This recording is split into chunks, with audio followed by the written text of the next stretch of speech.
രാഷ്ട്രീയം അതിന്റെ എല്ലാ വഴികളിലൂടെയും പാഞ്ഞുപോയ കാലമായിരുന്നു മോദി ഭരണകാലം. ഇവിടെയാണ് കോൺഗ്രസിന്റെ അമരത്ത് നിന്നും സോണിയ പടിയിറങ്ങിയതും തരൂരിനെയും കടത്തിവെട്ടി ഖാർഗെ കോൺഗ്രസിന്റെ അധ്യക്ഷ സ്ഥാനം ഏറ്റെടുത്തതും. പക്ഷെ ഈ സമയം എന്ന് പറയുന്നത് കോൺഗ്രസ് അതിന്റെ മോശം അവസ്ഥയിലായിരുന്നു. മോദിയുടെ ഒന്നാം ഊഴത്തിലും രണ്ടാം ഊഴത്തിലും കോൺഗ്രസിന് പ്രതിപക്ഷത്ത് പോലും ഇരിക്കാനായിട്ടില്ല.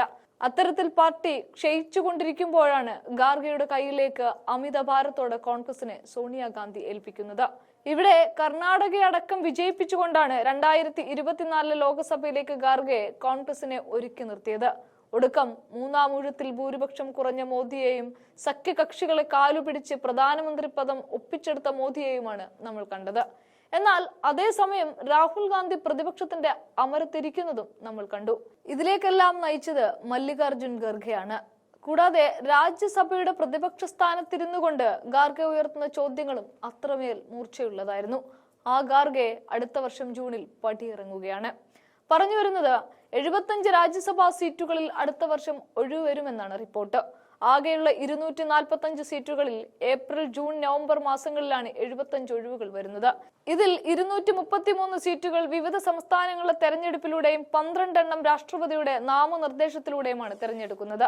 2026 ജൂൺ 25-ന് അധ്യക്ഷൻ മല്ലികാർജുൻ ഖാർഗെയുടെ കാലാവധി അവസാനിക്കുകയാണ്. മുൻ പ്രധാനമന്ത്രി HD ദേവഗൌഡയുടെ കാലാവധിയും അന്ന് തന്നെ അവസാനിക്കും. കേന്ദ്രമന്ത്രിസഭാംഗങ്ങളായ ഉത്തർപ്രദേശിൽ നിന്നുള്ള ഹർദീപ് സിംഗ് പുരി, BL വർമ്മ എന്നിവരുടെ കാലാവധി 2026 നവംബർ 25-നും അവസാനിക്കും. ഇവർക്കൊപ്പം ഉത്തർപ്രദേശിൽ നിന്ന് തന്നെയുള്ള 6 പേരുടെയും കാലാവധിയും അവസാനിക്കും. അതേസമയം 2024 ലോക്സഭാ തെരഞ്ഞെടുപ്പിൽ കോൺഗ്രസിൽ നിന്ന് BJPയിൽ എത്തിയ രവ്നീത് സിംഗ് ബിട്ടുവിന്റെ കാലാവധിയും ജൂൺ 26-നാണ് അവസാനിക്കുന്നത്. മധ്യപ്രദേശിൽ നിന്നുള്ള രാജ്യസഭാംഗമായ മലയാളി ജോർജ് കുര്യൻ, കോൺഗ്രസ് നേതാവ് ദിഗ് വിജയ് സിംഗ് എന്നിവരുടെ കാലാവധിയും അടുത്ത ജൂൺ 26-ന് തന്നെയാണ്. മഹാരാഷ്ട്രയിൽ 7 സീറ്റുകളാണ് ഏപ്രിലിൽ ഇങ്ങനെ ഒഴിവരുന്നത്. ശരത് പവാർ, പ്രിയങ്ക ചതുർവേദി, കേന്ദ്രമന്ത്രി രാംദാസ് അട്വാലെ എന്നിവരും ഇതിൽപ്പെടും.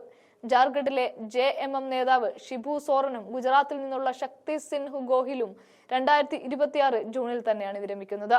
ആന്ധ്രാപ്രദേശിൽ നിന്ന് വിരമിക്കുന്നവരുടെ കൂട്ടത്തിൽ സന സതീഷ് ബാബുവും അഥവാ TDPയുടേത്.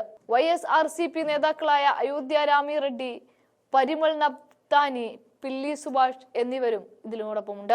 തെലങ്കാനയിലേക്ക് പോവുകയാണെങ്കിൽ മുതിർന്ന അഭിഭാഷകനും കോൺഗ്രസ് നേതാവുമായ അഭിഷേക് മനു സിംഗ്വിയും ഏപ്രിലിൽ തന്നെയാണ്. ബീഹാറിൽ നിന്നുള്ള രാജ്യസഭാ ഉപാധ്യക്ഷൻ ഹരിവംശ്, RJD നേതാക്കളായ AD സിംഗ്, പ്രേം ചന്ദ്രഗുപ്ത, മുൻ കേന്ദ്രമന്ത്രി ഉപേന്ദ്ര കുഷ്വാഹ എന്നിവരും ഉൾപ്പെടുന്നു. ബംഗാളിൽ നിന്ന് സകേത് ഗോഖലെ ഉൾപ്പെടെ 5 അംഗങ്ങളാണ് വിരമിക്കുന്നത്. ഇനി തമിഴ്നാട്ടിൽ നിന്ന് ലോക്സഭ മുൻ ഡെപ്യൂട്ടി സ്പീക്കർ തമ്പിദുരൈ, തിരുച്ച് ശിവ ഉൾപ്പെടെ 6 പേരുടെ വിരമനമുണ്ട്. രാഷ്ട്രപതിയുടെ നാമനിർദ്ദേശത്തിലെത്തിയ മുൻ ചീഫ് ജസ്റ്റിസ് രഞ്ജൻ ഗൊഗോയും മാർച്ചിൽ വിരമിക്കും. അസം, അരുണാചൽ പ്രദേശ്, മേഘാലയ, മണിപ്പൂർ, മിസോറാം സംസ്ഥാനങ്ങളിൽ നിന്നാണ് മറ്റുള്ളവർ വിരമിക്കുക.